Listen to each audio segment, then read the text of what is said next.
Hello, everybody.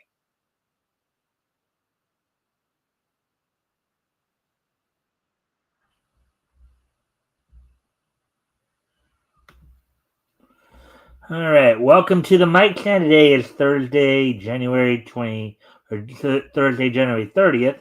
Excuse me, 2025.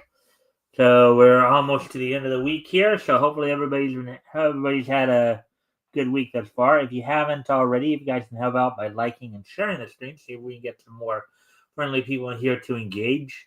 That'd be appreciated. Also, if anything here grabs your attention, feel free to comment and or ask questions. I'll try to answer the questions to the best of my ability.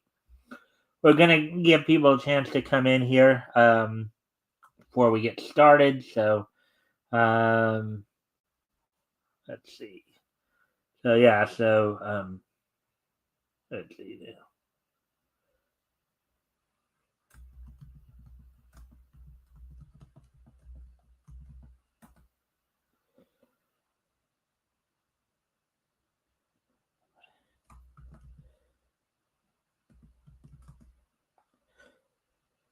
Made a pen and ink.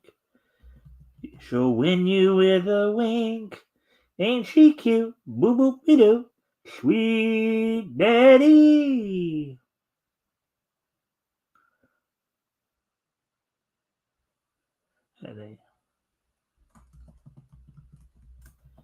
Let's see. So StreamYard and YouTube. Yeah. So today, of course, I was watching some more cartoons earlier. Betty Boop being one of them, of course.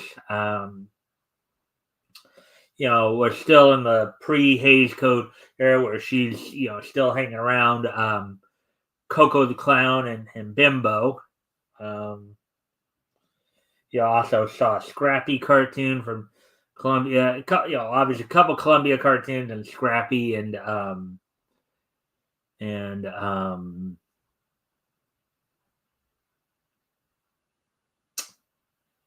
Scrappy and Crazy Cat. Saw Pooch the Pup cartoon from Walter Lantz. So quite a bit of interesting things. Throughout today. Okay. All right. So now coming up on 3 minutes. So here's what's on tap for tonight. Of course, I was just able to find one article. Now that doesn't mean that we might not pick up another one along the way. It's after I get finished with the one where it looks like for the latest Marvel Studios animated series, the Friendly Neighborhood Spider-Man. It looks like they've decided to race and gender swap Dr. Connors, Dr. Kurt Connors, the lizard. Um, Having it we'll look at that. Of course, we'll also look, and then we'll see if we can pick up anything more. If not, we'll of course then get into the wrestling wrap up, get you all caught up on all the latest in WWE, AEW, TNA, and Ring of Honor news.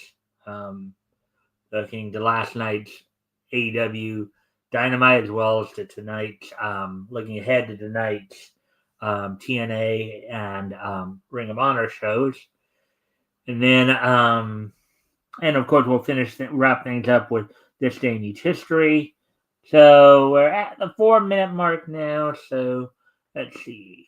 Let me just do one more quick little thing here, and then we'll probably go ahead and get started. Let me see if I can.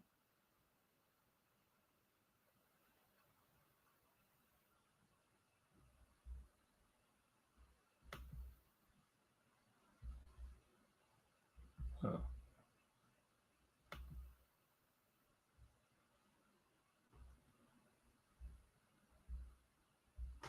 Let's see if I can at least grab onto a couple more people. Oh, yeah, I already did send him a.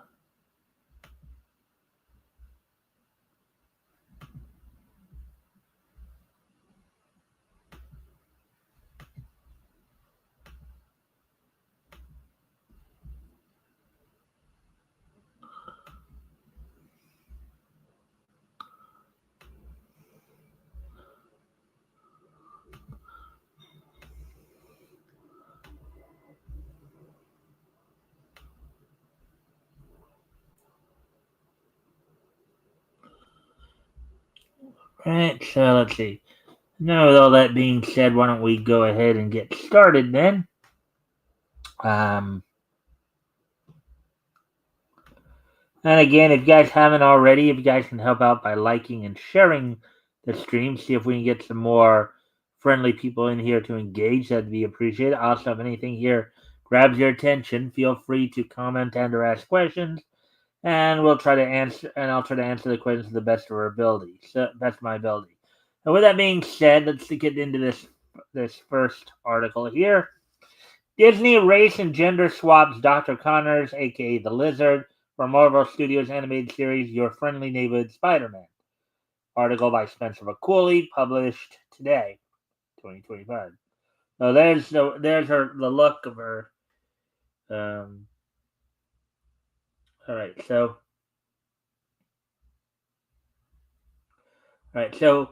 in a typical example of modern day comic book adaptation writing applied to an admittingly atypical target, the premiere of Marvel Studios' new friendly neighborhood Spider-Man animated Disney Plus series has revealed that the latest character to receive the race and gender swap treatment from the House of Mouse is none other than the wall crawler's longtime friend slash villain, Dr. Kurt Connors, otherwise known as the Lizard.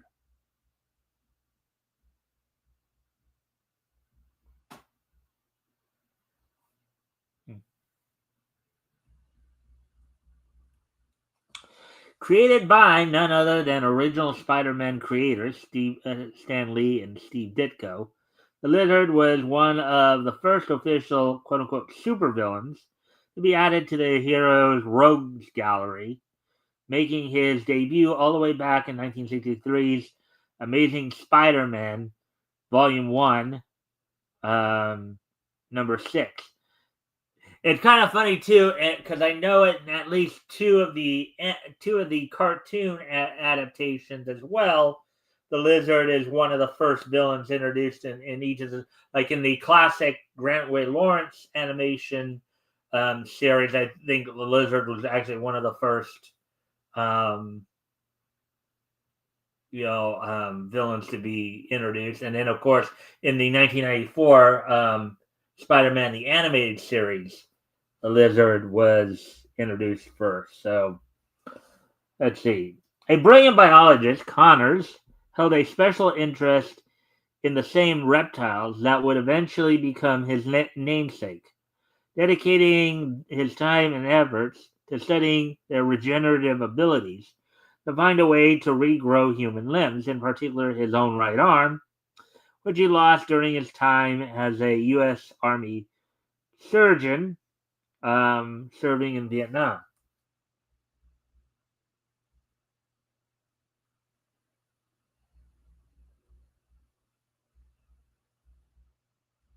And here are some of the panels here.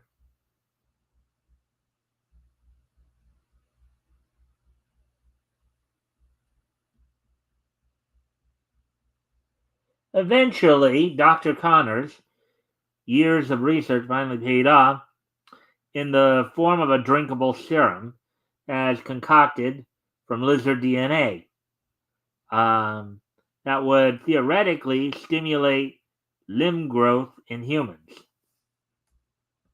Hmm.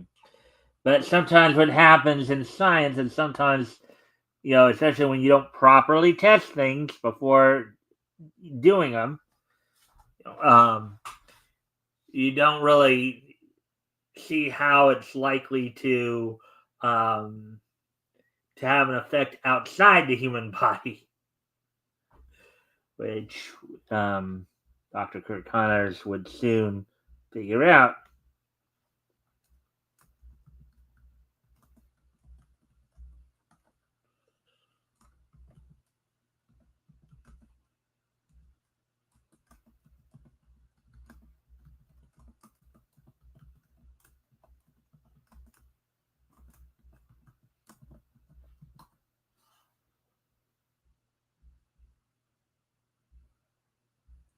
Anyways, back to the article at home. However, rather than subjecting the serum to the proper testing procedures. The eager scientist instead decides to use himself as its first guinea pig, injecting the experimental cure directly into his veins. Yeah, smart idea, right? And though the serum initially proves to be a rousing success, with Dr. Connors nearly instantaneous regrowing his arm, it also comes with the unfortunate side effect of turning him into a mindless half man, half lizard hybrid that he's primarily known as today. Initially depicted as a white male, Dr. Connors' appearance and what consistent has held consistent across his 60-year history, with even his multiversal versions, including those appearing in live-action, animated, and video game projects, all sharing the same general description, as we've seen, I noted in two of the animated adaptations, the Grant Wade Lawrence from '67 and the 90s animated series.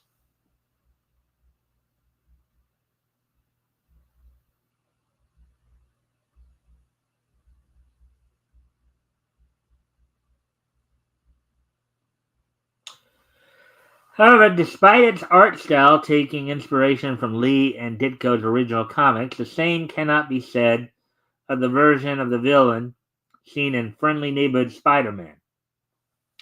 The series, which originally began life as a direct entry in the Marvel Cinematic Universe before being spun off into its own pseudo standalone endeavor, introduces viewers to its take on Dr. Connors in its second episode, The Parker Luck.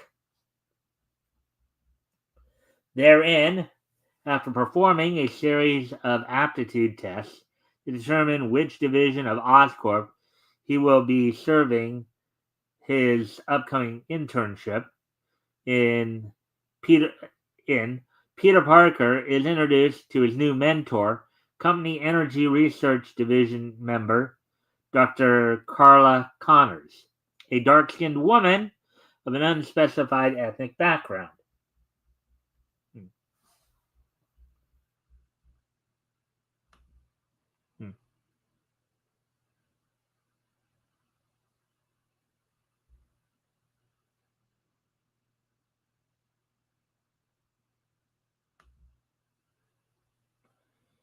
Hmm.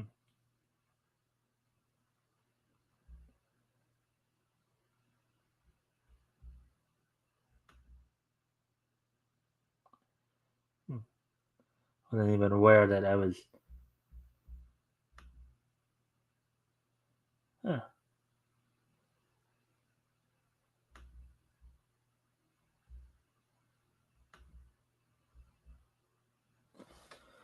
Unfortunately for those wondering as of the end of the series' second episode, this version of Dr. Connors has yet to transform into her more well-known form, and it's currently unknown if there are any plans for her to do so in the future.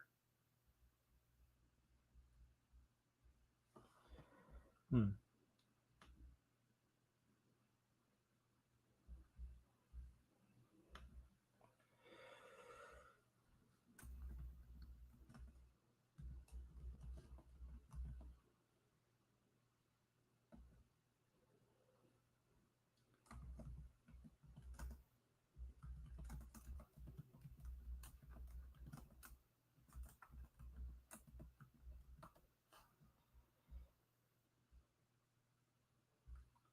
Alright, so let's see now.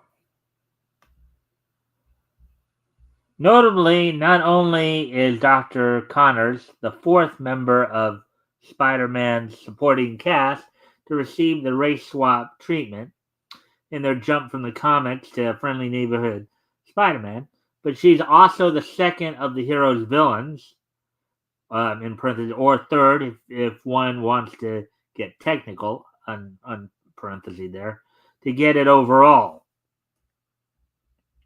As seen in the series, in addition to the would-be lizard, both Harry Osborn, his father, the Green Goblin himself, Norman Osborn, have also been race swapped, their shared ethnicity being changed from white to black.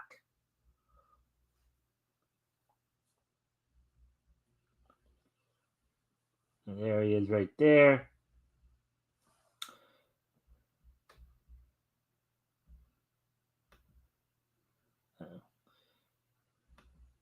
Curiously, the reveal of the series race swap Dr. Connors, also just a day after the voice actor behind Peter Parker himself, Hudson Thomas, claimed that the series was anything but quote unquote annoying and woke.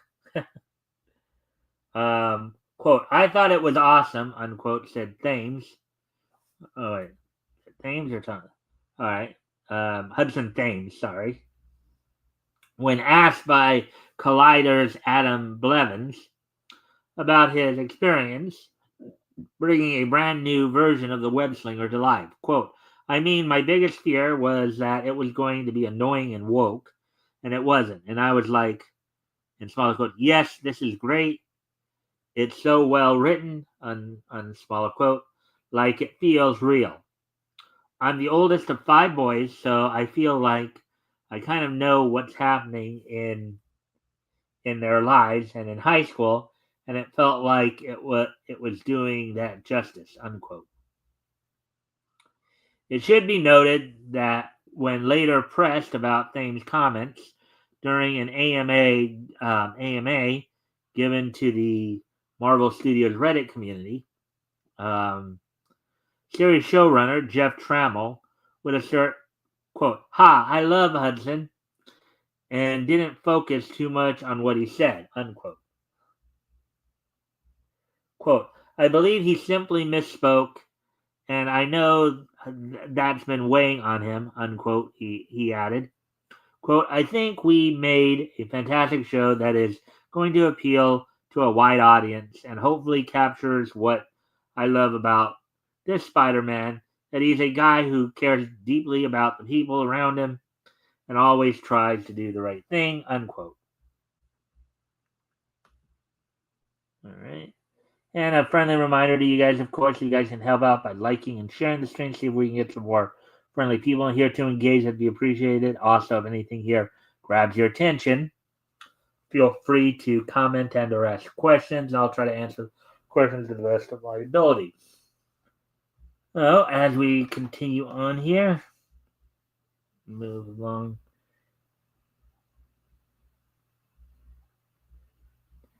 At current, new episodes of Friendly Neighborhood Spider-Man are being released in batches of 3 episodes, with the final batch, like in parentheses, with the final batch, like the first, only consisting of 2, on every Wednesday exclusively on Disney Plus. All right, so there we go. Go with that one. So as I try to see if there's any more, stories that did come up since I did pull this one out. And again, feel free to comment and or ask questions. Anything here grabs your attention, everybody. Let's see, yeah, nothing there. Let's see.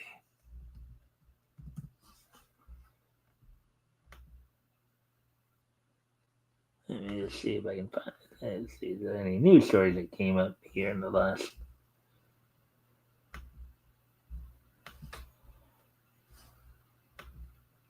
I checked on it this afternoon.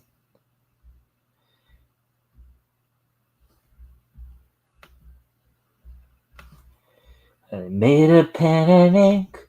She can win you with a wink. Ain't she cute? Boo boo be doo. Sweet Betty.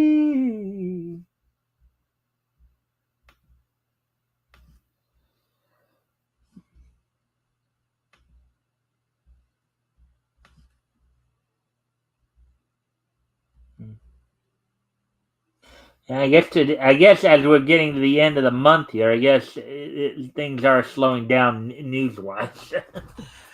Let's see. Of course, we do have, of course, Valentine's Day coming up in a couple weeks here, among other things.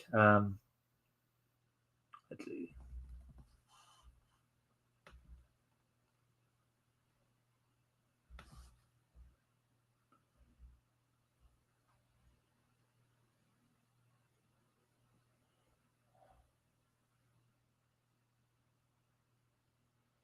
All right.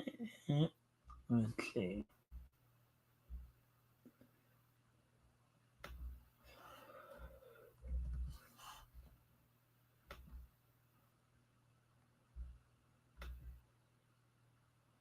Try one more possible source here. Let's see if find something.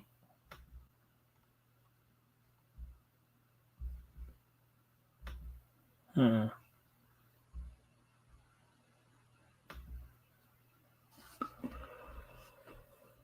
let's see.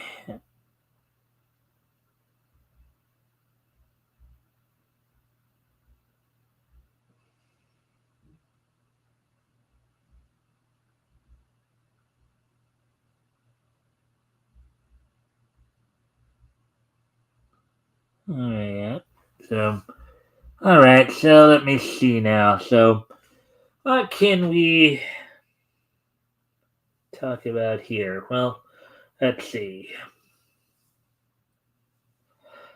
Well, I think what I'll do is I'll talk a little bit about since over the last couple of weeks we've been talking quite a bit about Hanna and Barbera, William Hanna and Joseph Barbera. They'll go back to one of their pre Hanna Barbera production creations or characters that they were known for. So I'm gonna go ahead and take a look. Maybe I'll just take a look at the history of Tom and Jerry, the cat and mouse.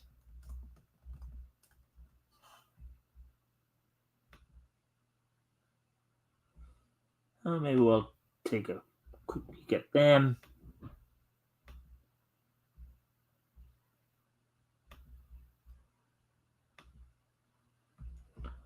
All right, so let's look back at Tomcat and Jerry Mouse from MGM here, who of course William Hanna and Joseph Barbera did have somewhat of a history with directing some of their cartoons. Well, let's go ahead and go through this.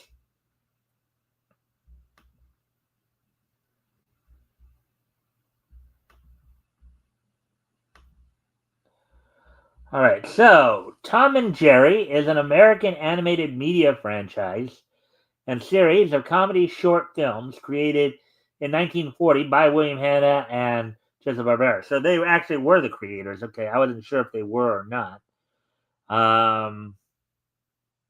But of course, right here it says created by original work. Of course, Puss Gets the Boot. That was their original. And Turner now owns it, and they've been around since 1940. So, anyways, best known for its 161 short theatrical short films by Metro Goldwyn Mayer, known better as MGM. The series centers on the enmity between the titular characters of a cat named Tom and a mouse named Jerry. Many shorts also featured several recurring characters. Now, of course, it's not to be confused with the Tom and Jerry pairing from Van Buren Productions that ran through RKO Productions in the early 30s there, 1931 to 1933. So, in its original run, Hanna and Barbera produced 114 Tom and Jerry shorts for MGM from 1940 to 1958. During this time, they won 7 Academy Awards for Best Animated Short Film, tying for first place with Walt Disney's Silly Symphonies, with the most awards in the category. After the MGM Cartoon Studio closed in 1957, MGM revived the series with Gene Deitch directing an additional 13 um, episodes. That would bring it up to 127. Tom and Jerry shorts for Rembrandt Films from 1961 to 1962. Tom and Jerry became the highest grossing animated short film series of that time, overtaking Looney Tunes. Chuck Jones produced another 34 shorts. So let's see now. Yeah. With Sib Tower 12 production between 1963 and 1967. 5 more shorts have been produced since 2001, making a total of 166 shorts. Oh. Let's see now. And again, feel free to comment and or ask questions if anything grabs your attention here.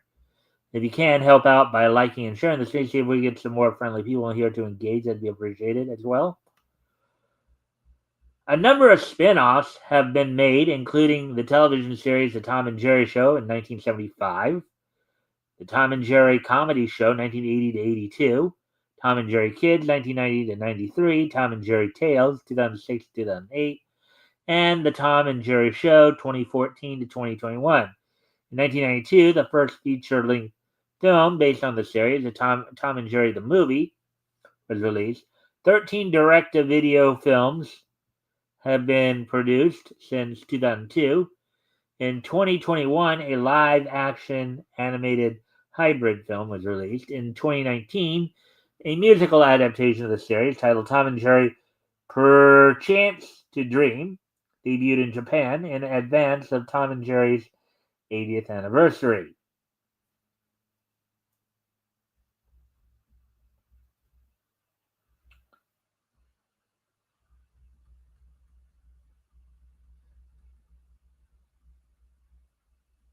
All right, so the plot of Tom and Jerry, which was a pretty simple plot. Let's see. Pretty simple plot here.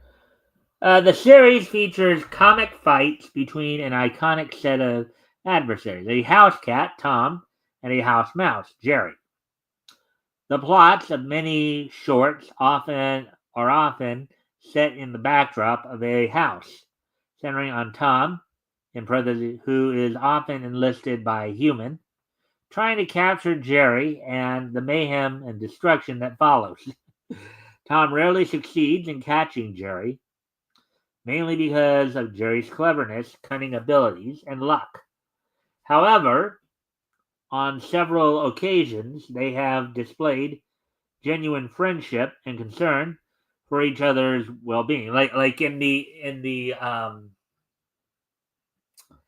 I think like one example that comes to mind is Neapolitan Mouse, in which they're in Italy together, and eventually being guided by an Italian mouse.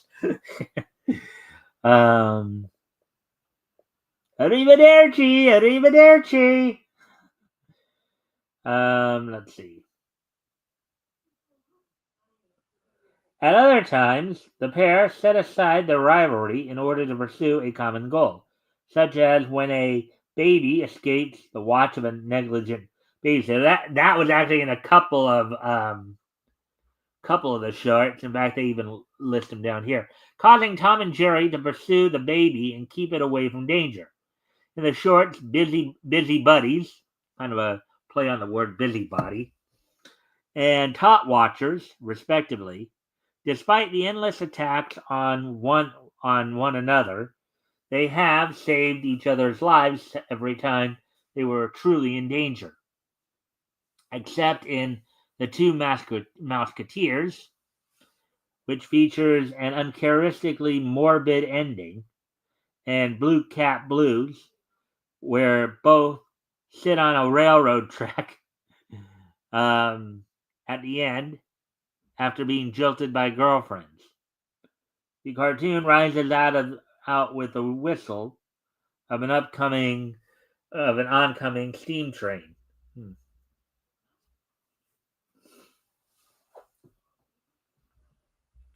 Yeah, and of course, I'm sure many of us have seen many of these cartoons before. They actually can be quite entertaining. Um, let's see now. As we continue on here, the cartoons are known for some of the most violent cartoon gags ever devised in theatrical animation. Yeah. Again, the shorts, you know, you have to remember too, when they were made as shorts, they weren't necessarily specifically made for kids. Okay. They're made for general audiences. So actually, both kids and adults could actually watch it. They were usually used as kind of filler for when people were coming in to watch a movie, right? And usually in the icebreaker, they'd have the cartoon, the travel log, and the newsreel. You know,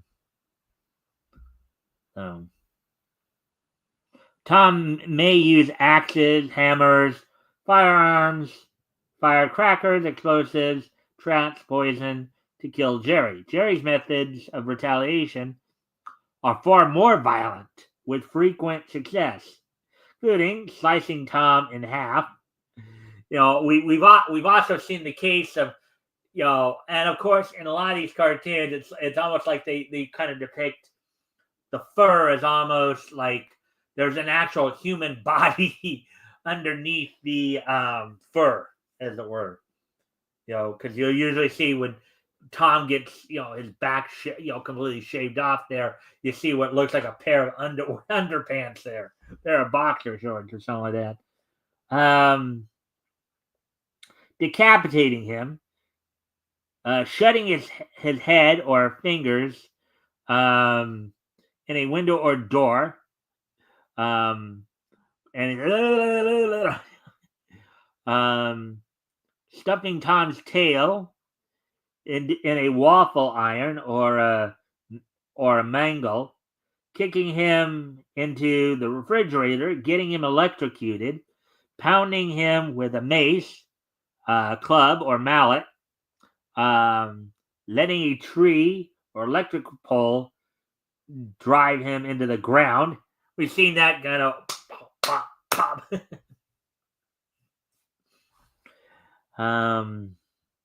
Sticking matches into his feet and lighting them, tying him to a firework, and setting it off, and so on.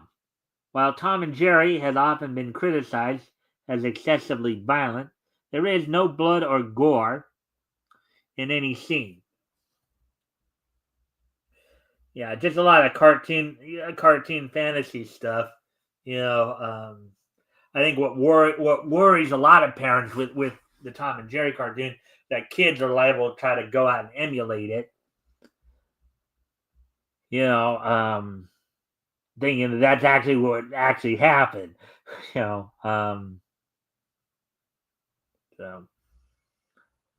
anyways, as we continue on here, music plays a very important part in the shorts, as did with many Golden Age shorts.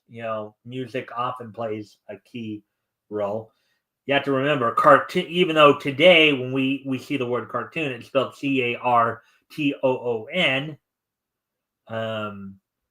But initially, it was spelled CARTUNE, meant to be a portmanteau as caricature tune, right?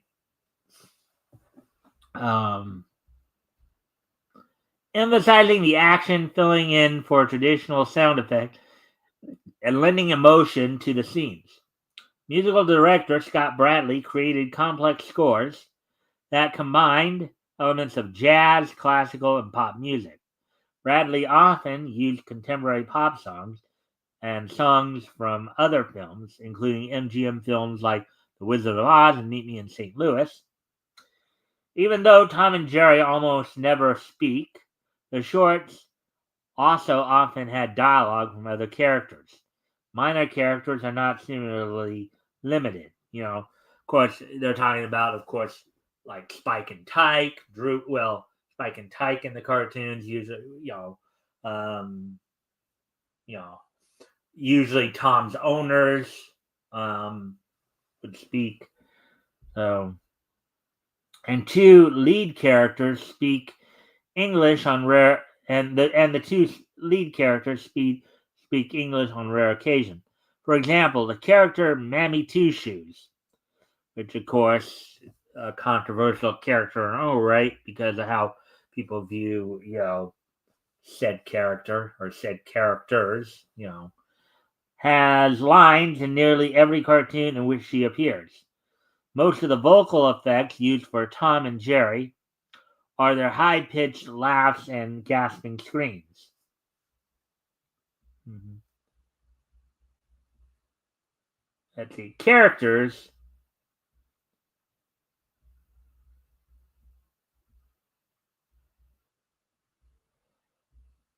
Of course, we know the two main characters, Tom Cat and Jerry Mouse. Don't know if I'll read everything here. Spike and Tyke, of course, the dogs. In his attempts to catch Jerry, Tom often has to deal with Spike, known as Killer and Butch in some shorts, an angry, vicious, but gullible bulldog who tries to attack Tom for bothering him or his son Tyke while trying to get Jerry. And of course, we've seen some other, and they got their own short Spike and Tyke as well.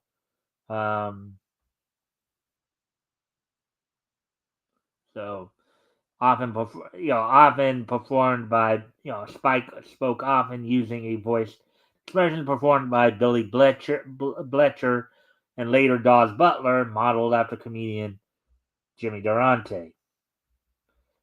Then you had Butch and Toodles galore. Butch is the black cigar smoking alley cat who also wants to eat Jerry. He is Tom's most frequent adversary for most of the shorts he appears in.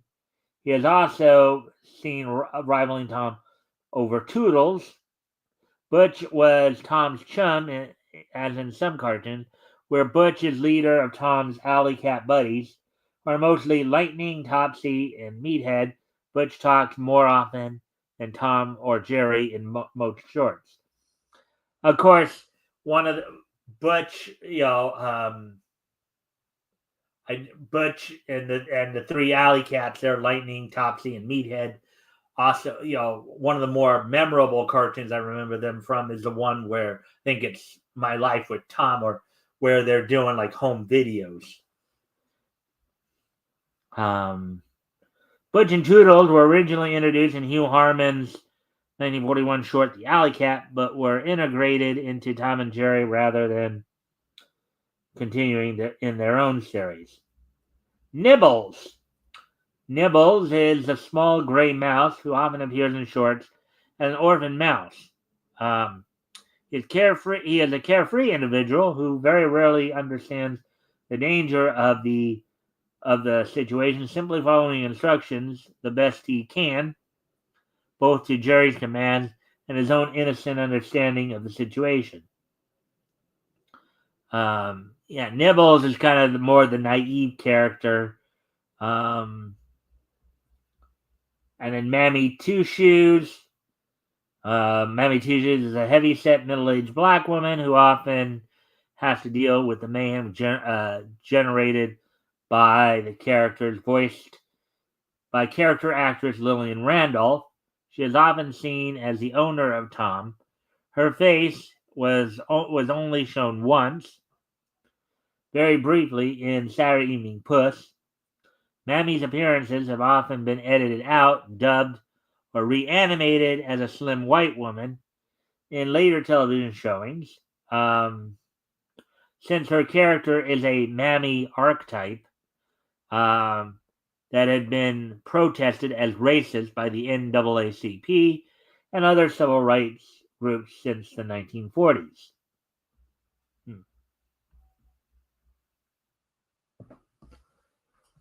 So now we might get into, let's see, where are we at on time here?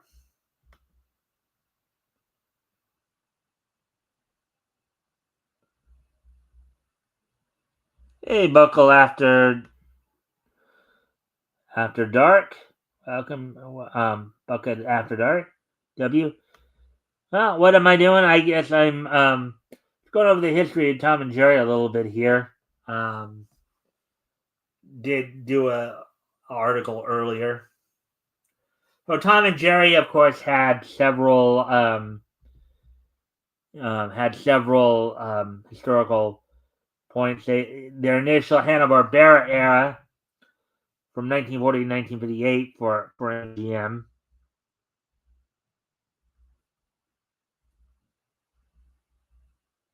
And then the Gene Deitch era in 1961 to 62, in which a lot of the shorts were done over in Prague, Czechoslovakia. Chuck Jones era after from 1963 67, which Sib Tower 12, later renamed MGM Animation Visual Arts. That's Goldman.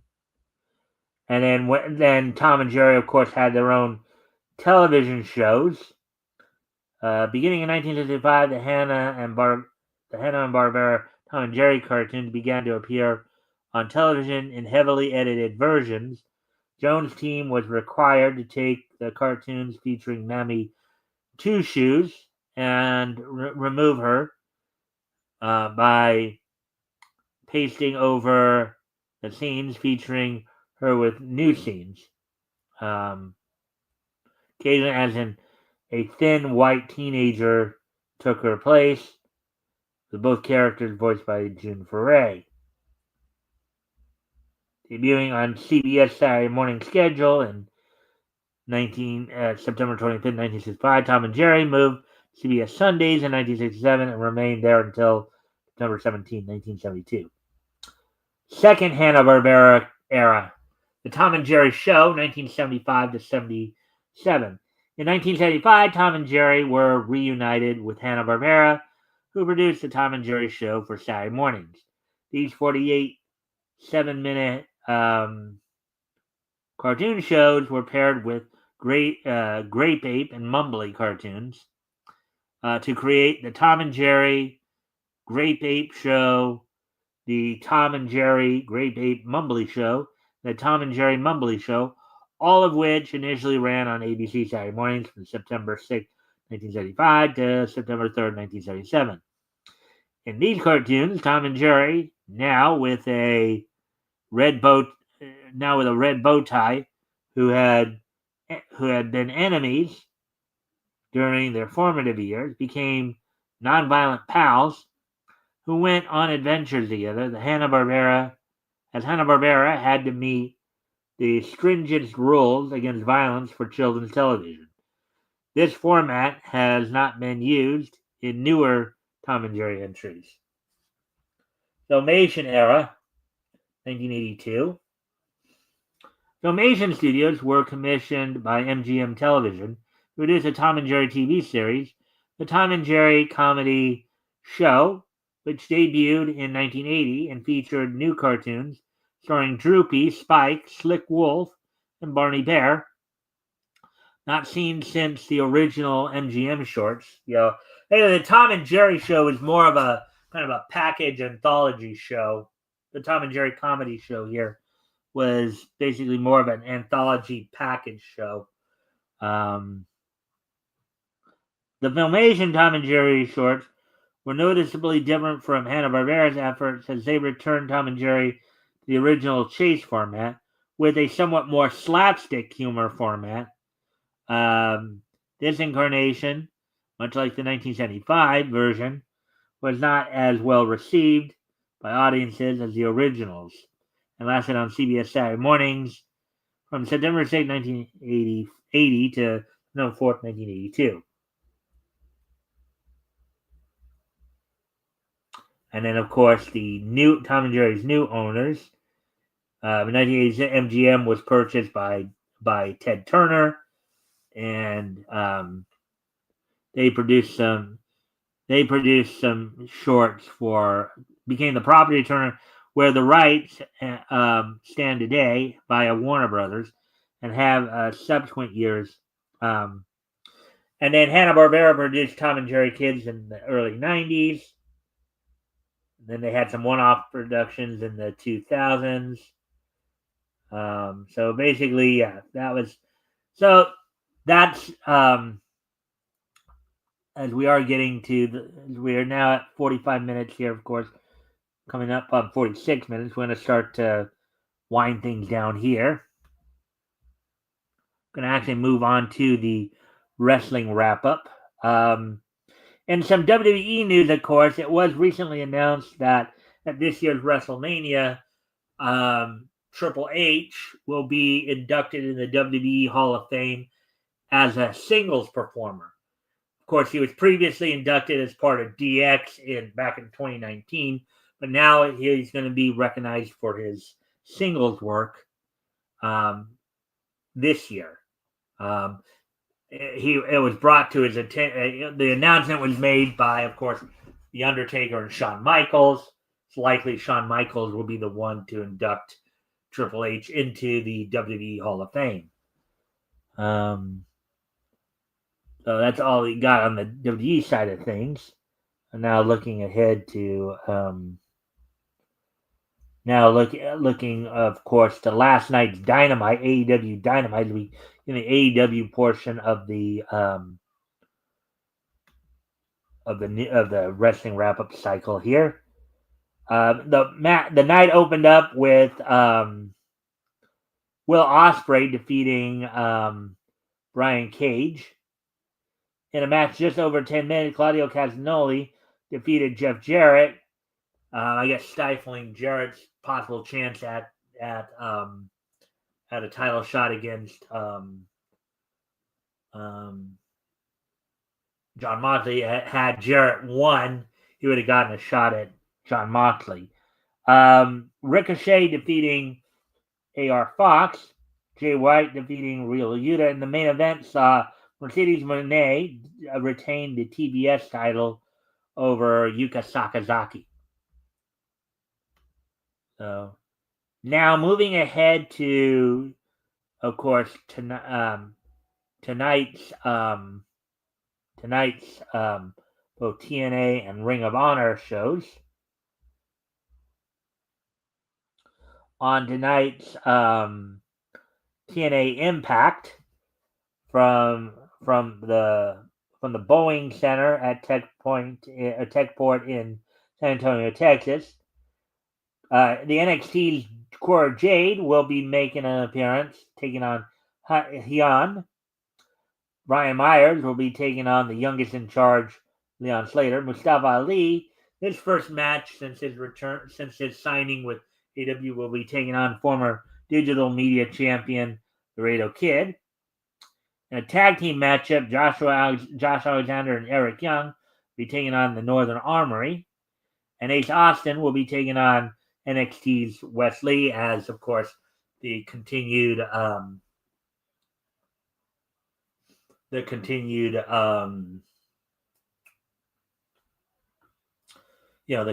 partnership between WWE and TNA. Now with that, of course, out of the way, now moving on to what's going to be going down on Ring of Honor tonight. Ring of Honor coming to everybody from the Andrew J. Brady Music Center in Cincinnati, Ohio. Tonight's show will feature, of course, Brandon Cutler taking on Serpentico, Aaron Solo taking on one half of the Ring of Honor Tag Team Champions, Sammy Guevara. Evil Uno of Dark Order with Alex Reynolds and John Silver in his corner will be taking on Blake Christian. Allison Kay will be taking on Queen Aminata in a women's match. In a match for the Women's World Television title, Red Velvet defends against Layla Gray. And in a World Television title Proving Ground match, Commander will be taking on Lee Johnson of Legia, who will have, of course, EJ Nduka in his corner. So, and of course, WWE is continuing to prepare for its Royal Rumble, for the Royal Rumble event coming up this Saturday from Indianapolis. We'll probably talk more about that tomorrow. But with that, at 50 minutes now, so what we're going to do now is we're going to start to wrap things up here. As with today being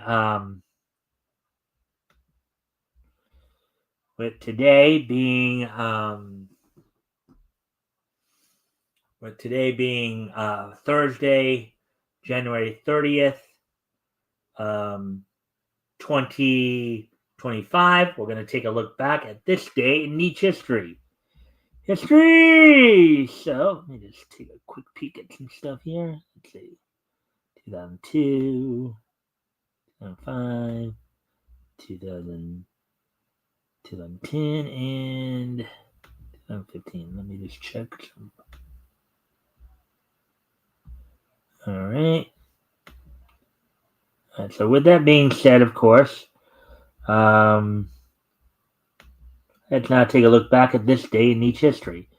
So first off, of course, we are going to go back to the year 2002, 23 years ago today, as on this date in 2002, the 20th issue of Meridian from CrossGen went on sale on this date back in 2002.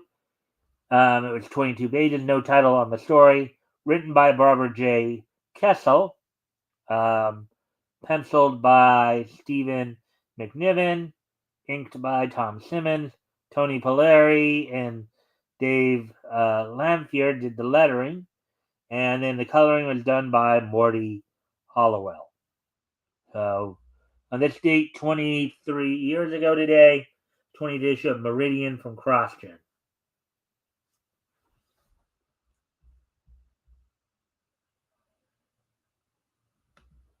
Now, getting ready to move on to the next piece of Nietzsche history. On this date in 2005,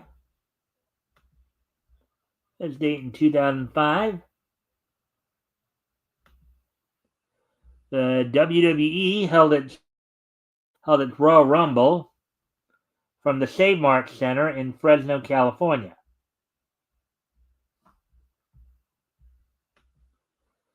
The event saw in the opening match Edge defeat Shawn Michaels. The Undertaker defeated Heidenreich in a casket match. In a triple threat match for the WWE Championship, John Bradshaw Layfield retained over Kurt Angle and The Big Show. Triple H retained the World Heavyweight Championship over Randy Orton, and Batista won the Battle Royal. So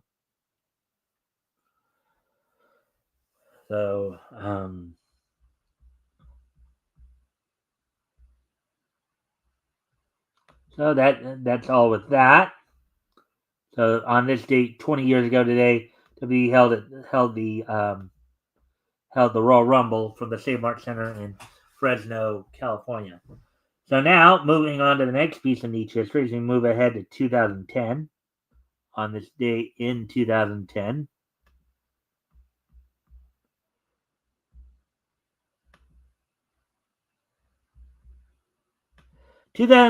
saw the finish of Porchlight Entertainment's The Secret Saturdays. On this date in 2010, The Secret Saturdays completed its run on Cartoon Network 15 years ago today. And finally,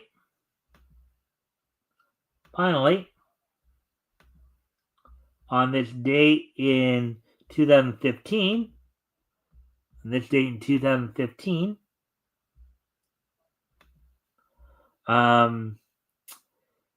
the JC Staff's OVA Twin Angel Kyun Tokimeki Paradise, part of the Twin Angel franchise, was released on this date back in 2015. So 10 years ago today, the JC Staff's OVA Twin Angel Kion Tokimeki Paradise was released in Japan on this date um, back in 2015. So with that, I thank everybody for being here tonight. I hope everybody enjoyed the show. Of course, we're back here with more Nietzsche news tomorrow. Of course, we'll talk. Well, of course, in the wrestling wrap up, we'll get everybody prepared for what to expect from this Saturday's Royal Rumble, as well as, of course, looking ahead to tomorrow night's SmackDown, WWE SmackDown, and Saturday night's AEW Collision. And this Sunday, of course, RJ Carter from Critical Blast will be joining me as we'll be taking another trip down Comics History Lane. We'll be looking at Prize Comics Volume 1, Issue 4 from Prize Comics, Prize Publications, going back to April of 1940. Continuing our look back to April of 1940. There, such features as Power Nelson, Jupiter the Master Magician, Black Al, and Storm Curtis. So with that, I thank everybody for being here tonight. I hope everybody enjoyed the show, and I will see you all tomorrow. Bye.